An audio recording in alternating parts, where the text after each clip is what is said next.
Boot it up, don't crash today. Wi-Fi's moody, that's okay. Coffee's loading, brain still lagged. Luna's laughing, Techie's tagged. We're logging in with Luna and Techie. Tech talk's funny and slightly sketchy. Glitches, giggles, updates to an events. Logging in, brought to you, system ready, slightly unstable. You're logging in, 444 boredom not found. You're logging in, best show around. Okay, time for another episode of Logging In. Yay? Yay. Are we here? I'm not sure. No? I don't think so. I was going to talk about some other tech things, but a big tech story came out today. You're basically saying that you don't find it such a big tech story when I presented it to you. Because I feel like we've talked about it before. I know, but... I feel like you brought this up to me before. I've brought it up to you, but we've never discussed it with the audience. That's fine. No, but I'm just saying, the fact that we've already talked about it and nobody else is aware of it, I think is what's interesting. Because I feel like these things don't really make it into, mainstream until a certain, threshold of people are talking about it. Right. And until that point, it's like they're hoping it gets swept under the rug and everybody forgets about it or something. Right. So basically, we're talking about Instacart. Right. And what we have to go and basically disclose is that there are times we've done Instacart shopping. Right, shopping for people, not we've never ordered. I don't think, right? We did it once, but we didn't know it was Instacart. No, it was actually DoorDash. Was it? I don't even. There was one point where there was a supermarket that they gave us a coupon and we tried it out, and it just ended up not working out. Right. We tried. Because they weren't able to go into the best way of putting it, they weren't able to get what we needed. Right. And it was just bad. Anyway, let's kind of talk about this. So, More Perfect Union and Consumer Reports. Have you heard of those two before? At least Consumer Reports. Yeah. I think More Perfect Union is NPR. Mm-hmm.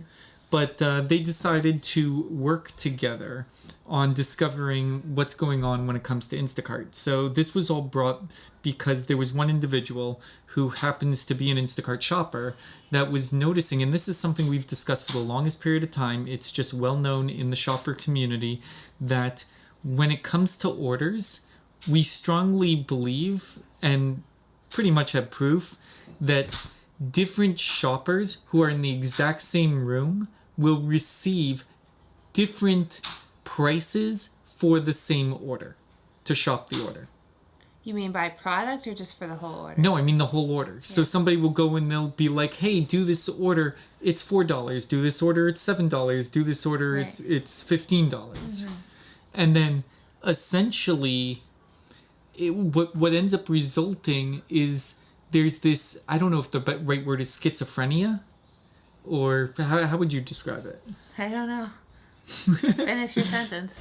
No, well, what I was basically saying is that there's just this confusion of, if you take an order, are you teaching the algorithm to take a price point that is beneath what you should be taking? Right. Yeah, I don't know. Yeah, no, but that's what's going on. Right. Because then if you start taking $7 orders, then you start getting offered $4 orders. Right. And that's before tip. Or you could be offered a $2 order. Right. So, well, that's the thing people don't seem to understand, at least for what we've noticed. We haven't done as much Instacart shopping this year as we did last year, but people wouldn't seem to understand how much we were actually getting paid. Yeah. There was sort of this idea they were getting charged these enormous fees for Instacart, and surely we must be getting all the money. And we're like, no, not at all. Well, it's funny. We tried to order a pizza from the Slice app, and I think it was charging a delivery fee of $50, and that's before tip. I guarantee that the driver's not receiving $50. Right. With us living 30 minutes or so from the restaurant. Yeah, but still, there's some of these shops or whatever that are 30 minutes from the grocery store. Right. It's got to be the same deal. True. That's how I'm averaging it, because if somebody wants to order from Costco and they happen to be 30 minutes away and you're being offered $15 plus their $10 tip, Right. No, we get orders like that all the time. If they even give a $10 tip, I mean, Good luck if you get rare. a $10 tip. At least in our area. Pretty much people give $1 or $2. Right. Well, which is funny because, like, you know, I mean, we don't live in a wealthy area, but we like live in a state that, like, I guess people would consider, you know, the higher net worth people. I would say so. Right. So, but it's like we notice that the payments for doing Instacart out here are just really like sad. Right. Where like in some other areas we've done it, it's actually a much more some other states. Right. Some other states, yeah, but it's like a much more reasonable pay. Right. Not that I'm expecting like $100 for an order, but like, you know, if I'm gonna, you know, find 15 items and drive 45 minutes, I hope you're gonna pay me more than $10, you know. But that's the problem. People don't realize that 40 to 50% of your order should be a tip. Right. Because of the amount of work that you're subjecting someone to. You are hiring someone to go and to do private shopping for you. Right. And I mean, who has the money for that? But like at the same time, again, you are hiring somebody to do that. So like, are you prepared to pay adequately for that work? In which case, we don't do anything on Instacart. The only way that I would ever do anything on Instacart or any of these other shop things is if I was really injured and I absolutely needed a product for my health. Right. Or safety. Right. Yeah, like, so there's some circumstances where you have to do it. I mean, we don't happen to be in like the, you know, kind of crowd of people who order regularly from these things. No. But if we were, I don't know. I think a big reason why we don't touch it is because it is uncomfortable. Like, we would want to be paying adequately, and we know that we can't because the fees are already so high. Right. And, like, you know that you're making somebody shop for pennies for you. Mm-hmm. I mean, the classic argument that's going on in here, I mean, Luna's background, you were a waitress at a restaurant, essentially. There's a big thing that's saying that if you're not going to pay 40% tip, don't go eat out at a restaurant. Right. Which is like, I mean, given that was years ago I was doing it, I don't think, I could probably count on one hand, given I did it for like a year or so, like, I could probably count on one hand the amount of people who, you know, paid a 40% tip back then. But like, barely 20%. 20% would be like the top, I would imagine. Right. I'm just saying, like, you know, we were in a position. Are you having trouble? Oh. You know, where we were. Or, now I'm forgetting what the number was, but you know, we were earning like $2 or something an hour. You know, before taxes and everything from the restaurant. So our entire pay was tip, and you know, people didn't seem to understand that in the first place. You know, but all that being said, like, I don't know it's funny because I had the option of that business of working as a waitress and a hostess. Like, right. They wanted me for both because I was a pretty organized person. Hey, bless you. And it was interesting because back then, like, I found that, you know, in the summer I would actually earn more as a waitress than as a hostess. Even being paid, I think I was like being paid like $10 an hour or something as a hostess. For an extremely stressful job. I mean, I was like coordinating catering orders and setting up catering trays and seating people and answering the phone and running the cash register, like all one person, you know? Like, it was insanity. Like, I literally took over the job from somebody who burnt out from the job because it was like that bad. Man. But it was very interesting because in the summer I actually earned more waitressing than hosting. And in the winter I would ask to switch to hosting, so I would earn more hosting than waitressing. So it was very interesting, but I never found that the pay was so bad, you know. Like, I wanted more pay in a sense, but like, it wasn't bad pay, you know, except for like certain times in the winter when it was really, really dead and you show up for like 3 hours or whatever and like literally not get paid. But again, people didn't seem to understand that whole system. And that was during the time of what was it, Grubhub around then, or was it Groupon? That was it was during the time of Groupon, and it was also like just a few years after the recession, like 2008, and you know, it was an interesting economy. And I mean, Groupon basically was the beginning of where this whole DoorDash, Instacart, and everything happened, right. Because it kind of started with that. No, it did start with that. I mean, like, and I was having to coordinate all those drivers. I mean, the place I was working at basically had taxi drivers delivering everything. That's how it was set up back then. And eventually, I remember like the DoorDash thing or something kind of started to creep in towards the end of when I was there. Mm-hmm. But, but yeah, back then it was like literally like somebody would put in an order to deliver, and I would have to be calling up the taxi company, which I had a note on the counter or whatever to have them come and pick it up. It was like hand done, coordinating that. Yeah. Makes me feel like a dinosaur, in the way the world is now. Well, that's why I want to kind of put this through, because what's fascinating to me is this topic that is being presented December 9th in a YouTube. We had 400 people shop for groceries. What we found will shock you. We've been discussing it for how many years now? I don't know, a few years. Right. We've already discussed this. It's amazing to me, again, that now it's coming out. We found this with so many things in our life. Like, I don't know. I mean, I also think we've always kind of been like the types of people who think outside the box and really try to get to the bottom of issues in our life. Right. So we do tend to kind of like hit answers for these things before, we find it being widely talked about in society. Like, there are certain things like, 10 years ago, the resources just weren't out there, Yeah. And it's crazy how wide open everything is now in comparison. But what I was going to say, what all this brought up in my mind was like sometimes, when we do Instacart orders for people, I'll notice like the app will be like, here's the product, everything lines up. This is what the price should be. And I'm like looking at the price on the, on the shelf.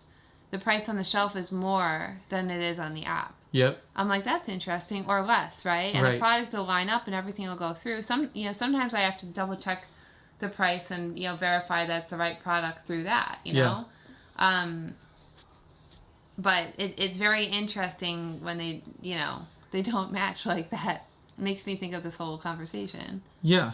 Well, that's what brought this whole thing on, because essentially there was an individual Instacart shopper that was sitting there thinking to themselves of, if this is what they're doing to the Instacart shoppers, where there's been plenty of videos out there with that comparison, as I mentioned, where they'll even go and they'll take 3 Uber drivers and put them in the same room, have them turn on the app exactly at the same time, and they will receive the same drive for 3 different prices. Mm-hmm.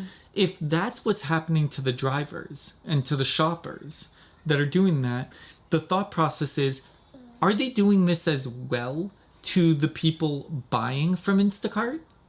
And I've always known, in any tech session I've ever taught, I've always told people when it comes to Instacart that the prices that you see on Instacart are not going to be the prices. And that's the other thing. Instacart tells the shoppers that you are not allowed to submit the receipt that you are given from the grocery store to the customer. Right.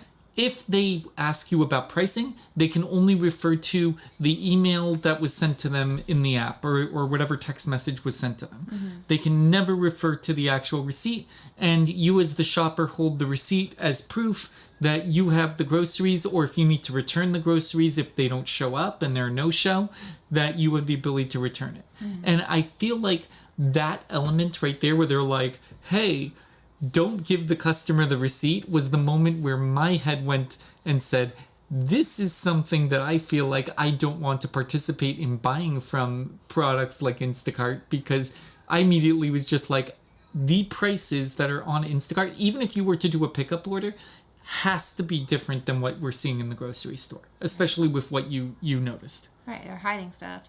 That's what I feel. Yeah.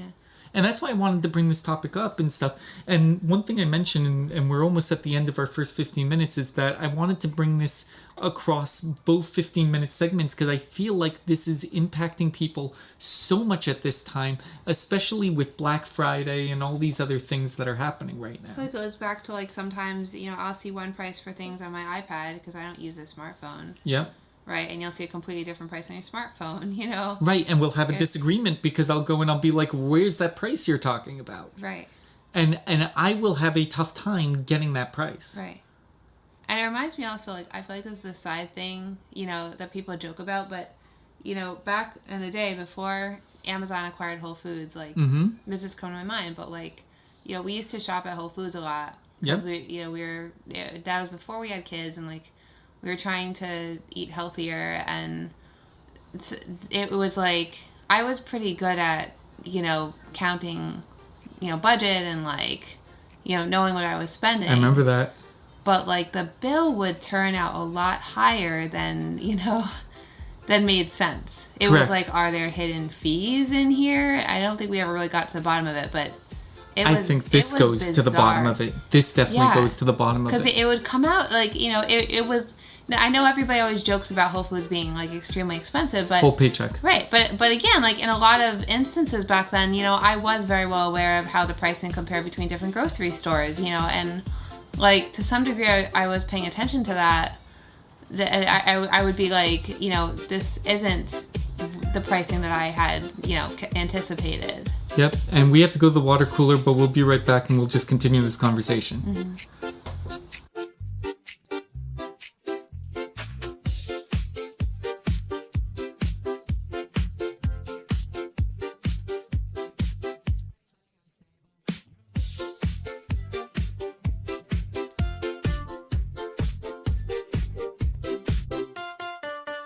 This is Callie Girl, and the water cooler has officially logged in. I've got about 10 minutes before I pretend to look productive again, so let's see what happened outside in the world while we were all trying to mind our business. In California, Defense Secretary Pete Hegseth doubled down on his defense of military strikes in the Caribbean.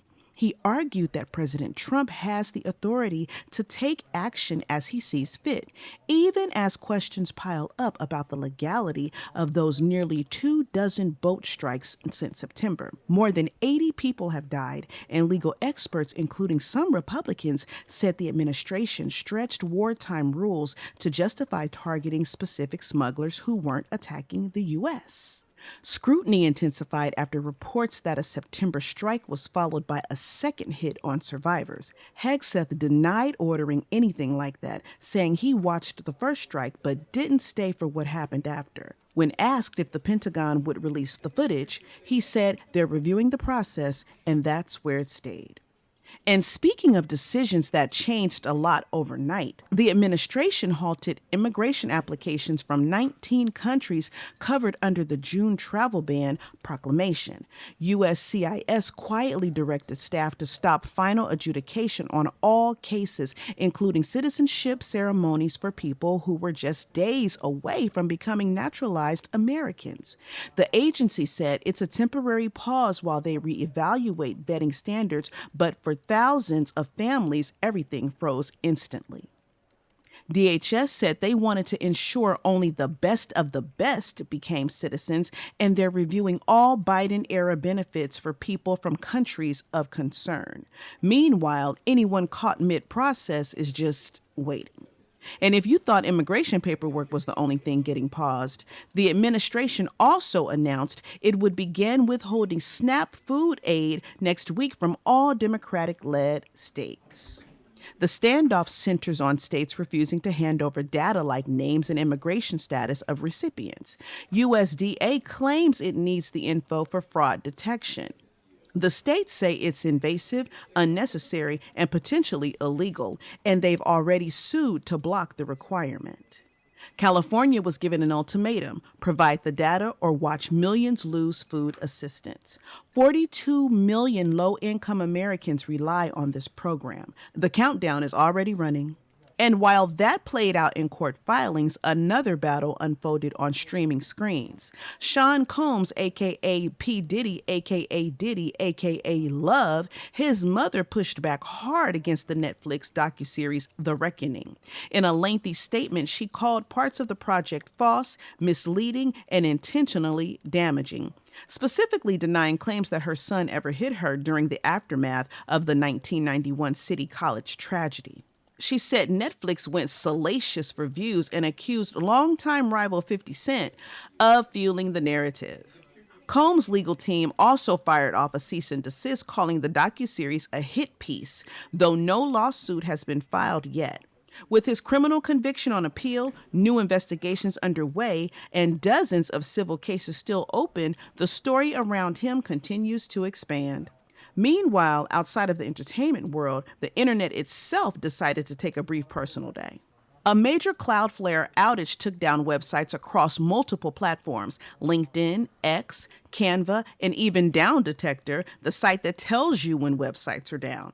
The issue started early in the morning, and the company says they've implemented a fix and are monitoring results. This is the second widespread outage in a month, and Cloudflare's CTO admitted it's unacceptable. They plan to release details next week about how they'll prevent future crashes. So for a few hours, the internet just jammed, and suddenly nobody could pretend they were just working anymore. And speaking of things women have been waiting on for years, actress Halle Berry publicly criticized California Governor Gavin Newsom on vetoing a menopause bill 2 years in a row.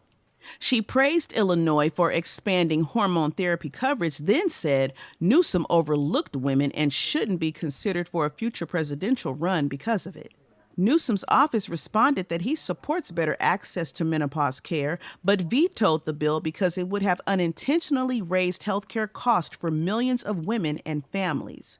Both sides agree women need better care. They're just split on who's paying for it. And while that debate heated up, something else was spreading, and not in a good way. A norovirus outbreak hit more than 100 people aboard the AIDA Diva cruise ship. 95 guests and 6 crew members fell ill with vomiting and diarrhea during the 133-day voyage. The cruise line isolated sick passengers, intensified cleaning, and said cases were already trending down. Experts also reminded the public that norovirus is extremely contagious and can linger on surfaces for days. And unlike other germs, hand sanitizer does not reliably kill it. The only strong defense? Soap and water, the very old school, very unglamorous kind. Meanwhile, back on land, some creatures were making questionable life choices too. A Virginia ABC store found an unexpected customer passed out in the bathroom. A raccoon that had ransacked shelves sampled multiple liquors and eventually drank itself unconscious. Animal control took the very intoxicated raccoon to sober up. After a nap and no signs of injury, besides a terrible hangover, it was released back into the wild. Officials joked that it hopefully learned that breaking and entering isn't the answer. But knowing raccoons, probably not. And finally, in the world of celebrity fallout and painful honesty, Kim Kardashian reflected on her 2016 Paris robbery and revealed that her ex-husband Kanye West once suggested that she fake the entire ordeal for TV. She said hearing that, especially from someone she knew so well, felt like a knife to the heart. Both Kris Jenner and Khloe Kardashian condemned the rumor, saying the idea that she would fabricate something so traumatic was ridiculous. The robbery trial resulted in multiple convictions, and Kim said she's grateful for justice, but still healing from what happened and from those who didn't believe her. I guess. And that about wraps up today's break. This is Cali Girl with the Water Cooler, where the news is always flowing, even if we're not. Okay, we're back from the water cooler. So we're just going to continue talking about it. So go with what you were just saying. Well, we were talking about Whole Foods and sort of possible hidden prices years ago. So I think what's interesting about that, though, is like that time period would have been like maybe 2014, 2015, 2016. And that was kind of around the time when we, we basically stopped going to Whole Foods when Amazon acquired it. But yeah, I never really got to the bottom of why it felt like there were extra fees in there. Yeah.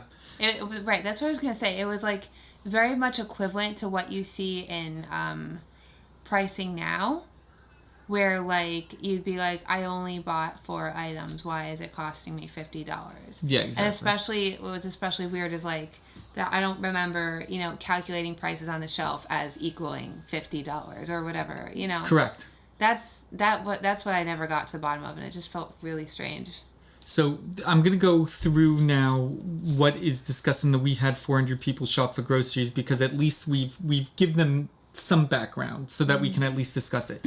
So, and interrupt me whenever you need to, because there is a lot covered. Yeah. Widespread price variations. Nearly 3/4, 74% of the items that were tested were offered to shoppers at multiple price points. with individual items that had many as 5 different prices simultaneously. It's crazy. Yeah. They had significant cost difference, with the price differences between the lowest and the highest price for a single item could be anywhere between 13% and as high as 23%. The higher overall bills and the total cost of identical basket of groceries varied by an average about 7%. And the report estimates that this pricing strategy could cost a family of 4 an extra $1,200 per year. I think it could be even worse than that.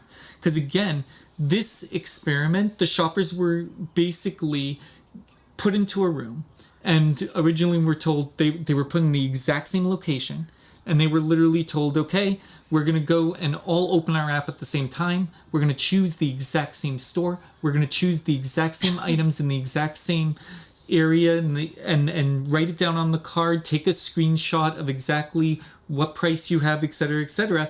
And what should have been everybody in that very room, who all brought different devices, should have all had the exact same price. But instead, they all had 3, 4, maybe 5 different prices for their total cart, which is just crazy when you think about it. That means that there's some type of system that's happening, and they believe that this might, according to the video, 2022 Instacart acquired a company called Eversight. So that company specializes in optimizing grocery prices through constant experiments on consumers. And the technology is better known as AI, everyday price performance, that promises a grocery store 2 to 5% profit increase by doing A/B testing. It just shouldn't be this way. Like, it shouldn't be legal. Like, yeah, it goes back to like this whole thing about them, producing like a field of corn or whatever, and then being only allowed to sell 1 row of it, and the rest of it has to get disposed of to keep the prices where they're supposed to be. Like, come on. No, it gets even worse, is that this surveillance pricing. Now, the reason why they were able to figure it out is because Instacart, being more of a software company than a delivery company, put a bunch of software patent technology patents out there, which basically stated surveillance pricing and you can say the word, algorithmic. Yeah, that's the word. Pricing discrimination, where companies are tracking behaviors of the purchase history to determine the maximum amount they can squeeze out of a customer. Which is crazy, because now this expansion into physical stores means that there's now technology, and we saw this at Aldi's even, where they now have the prices are no longer on paper. Right. They're on digital signs, which means if there's a rainstorm, they can go and say, hey, these umbrellas that are normally $5, let's put them up to $30 while this rainstorm takes place. I don't know. Think about that for a moment. It's at a point where, just, especially in the way the economy is right now, it's not ethical. It really is not. Yeah. Here's the worst of it. Target, which is in Instacart, is actually unaware that Target's being used in Instacart. Because Target actually bought another company called Shipt. Shipt. And so the Target spokesperson says that they don't set prices. They have nothing to do with any of this. They have no formal business relationship with Instacart. And that they manage the prices for Target on their own platform, and they're testing them. But that was admitted later by Instacart, where they're like, oh, okay, fine, yeah, Instacart is trying out prices when it comes to buying at Target, even though Target doesn't know. So it just feels like a trying to take responsibility. Yeah. However, Costco was aware, because they were able to get a employee to go and to submit them papers that stated that they were working with Instacart to figure out what dynamic pricing they should use when it comes to buying from Costco using Instacart. It's just not right. Yeah. This is not right. Well, especially if you're a Costco member, Right. you're paying a membership, you expect the integrity Right. of them not Especially for playing games Costco. with your money. Right. Right. The only company that they found that was not doing this whole price thing was this company called Schnucks, SCHNUCKS. And they displayed no price variation for the same items. But they also believe the reason for that is because they got to them too late. And that Schnucks had already figured out based upon their own A/B testing of what price they should have something. But It all makes me think of also flash food. No, but seriously. you have to explain what it is. Well, I mean, it's not really so active where we are anymore, but for the past few years, it was like if grocery stores had things that were almost at expiration, they would put them in this app at a lower price. 50% off. Right. So, or something along those lines. Yeah. And it was like a way of getting, groceries at an actually, I don't want to say like affordable price, but like the price they're more supposed to be. The price that it was supposed to be at, yeah. Right, like a human price. Yeah. So when we were using that pretty much exclusively for a little while, but it was interesting because like some stores would get frustrated with it and like, and not want to participate in it. Wait a second. What? There were times where my phone and your iPad showed two different things in Flash Food. Right, but that's what I'm saying. Like, I feel like that also plays into this somehow because at some point earlier this year, they kind of like abruptly just stopped the whole program in our area. There are a couple places in the United States where it seems like it's still active. It's mostly in Canada because it's a Canadian company. Right, it's a Canadian company. So they're still very active, but like it was like they suddenly just like cleared everything out. Right. In Well, our area. that was when Trump became president and there was tariffs and all this other stuff. Right, there's all kinds of tension and stuff, but I think about if that in the context of all of this, were they not playing the game or were they playing the game, that you're talking about with like playing with prices? Yeah. Because I don't know, I didn't pay too close attention, but I don't think the prices were different on my app versus your app. It was just like sometimes... No, the prices were different. Right, but like I'm saying like the products were sometimes different, but like that made sense because like they would be like, well, the algorithm would be like, well, she's interested in one thing and he's interested in another thing, and they would show me one thing and show you another thing. Right. Well, whatever, But I don't really remember the pricing itself being very different for things that like were in both of our... Well, just to kind of put in perspective, there would be some times where the grocery store would be like, hey, we've got this in our Flash Food closet. We'd love for you to buy. And I wouldn't see it on my app, but the grocery person would take out their phone and it would show up on their app. I'd go and text my wife and say, hey, do you see it? You would see it. You would purchase it on your device, even though I couldn't. And then magically, all of a sudden, I was able to pick up the product. Right. But so I guess what I'm saying with all this is like, it felt like, what it was something that always got to us was like, why aren't more people using this app? Mm-hmm.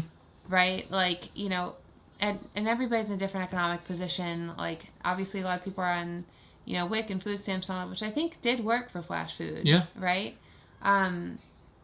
But still, we just kept looking at it and being like, if people use this more often, they'd be eating so much better. Yeah. Because again, like we pretty much used it pretty exclusively for a little while, to get by. And saved like, us a lot of money. It and took care of a lot of our bills. It was like, not always things I would necessarily otherwise buy, but like I was able to make it into, a relatively healthy grocery, trip. But it always felt like they were kind of trying to prevent people from finding out about it. Mm-hmm. And which we also found very ironic because like, these were, what they were selling there were things that were basically going to get thrown out, in like a week or two or whatever. Yeah. So us purchasing these things saved the stores from, disposal costs. Having to pay that, yeah. Right, and put extra money in their pockets that they would not have gotten otherwise because nobody would have bought these products. So it was always particularly interesting to us. Hold on. Well, I was going to say that we're able to hire a whole new employee. Right. Some stores were because we were supporting them to that degree. Not that we like bought out the whole store, but like, again, we would buy a grocery trip worth from Flash Food. So it was always very odd to us that the stores were not encouraging it more heavily. It could just be that nobody caught on, and, you know, we could be more flexible than a lot of people, and I sense we are, you know, like we're adaptable. Like, you know, if you tell us, okay, you can't eat this right now because it's too expensive, well, fine, we'll find some other way, you know? You can't get cheese, you make tofu into something cheese-like, right, for a little while, or whatever you got to do. Like, you know, we adapt, and I don't know if everybody's so adaptable. No. But yeah, it always felt like there was something about it that the stores, some of the stores anyway, could not understand the value in it, and we're trying to kind of hide it from people, even though it would have helped them out and helped customers out immensely. Yeah. So I just feel like that kind of ties into this whole thing of, like, you know, whatever games are going on in pricing behind everybody's backs with these grocery stores. So, I mean, basically, this is what the recommendation is that people are saying because of all this, is that now it's going to force everybody to shop in person. Mm-hmm. And then anything you take off the shelf, take a picture of the digital price when it's on the shelf. Mm-hmm. And then compare all the digital prices that you took with the receipt that you receive at the end. But the receipt is in a coded language, so it's almost impossible for you to even know what exactly is what. Right. They're gonna win no matter what. It should be transparent. Something like this just should be transparent. I don't know if you're better off at this point shopping online or not. Like, you're not, according to this. It's the same thing. I mean, or buying in bulk. Like, I mean, sometimes we have to shop online because it's. But what I'm saying is, like, you know, even before we really had kids, like, we tried to buy bulk things when we could, when it made sense, you know. But I'm saying, like, buying from bulk suppliers, but even then, I think of, like, Food to Live, right? We used to buy a lot from that, and I felt like their prices were always fluctuating. Like, it was really kind of weird. Like, we appreciated their pricing model, but, like, it really was kind of weird how, like, one day the price would be one thing and the next day the price would be another thing. Well, it's funny because we tried to buy some things from the Container Store and they were offering 30% off only if you went and had yourself driving to the store and them bringing the product out to you. For some reason, they didn't want you in the store. I can only imagine maybe the price in the store might have actually been the same as what you bought online with the 30%. I don't know. I mean, I feel like I have seen more and more of that the last few years. I'm not sure if that's a, you know, post-COVID kind of thing or you know, them trying to not have to hire so many employees or cash registers kind of thing. Yeah, I don't know. It could be a mix of a bunch of different things, but I feel like I've seen that more and more with stores of, like, them trying to encourage you shopping online as opposed to showing up in the store and walking around, which you would think would be counterintuitive because the way it always used to work anyway, before the economy really went down, was like they wanted you in the store so you would impulse buy. No, now they want you using online so that they can go and mess with the prices. Right, but, you know, my question is, like, are people more so impulse buying online than in store? Or, like, are they just not impulse buying at all? And, like, I don't know. The market on that has changed so much. So we're probably going to have to leave that for another show because we completed our full 15. Yeah. Fun. Man. All right. I guess we'll log out then. All right. Bye. Boot it up. Don't crash today. Wi-Fi's moody, that's okay. Coffee's loading, brains still lag. Luna's laughing, Techie's tag. We're logging in with Luna and Techie. Tech talk's funny and slightly sketchy. Glitches, giggles, updates too. It's logging in. Brought to your system ready, slightly unstable. You're logging in. 404 boredom not found. You're logging in, best show around. Boot it up. Don't crash today. Wi-Fi's moody, that's okay. Coffee's loading.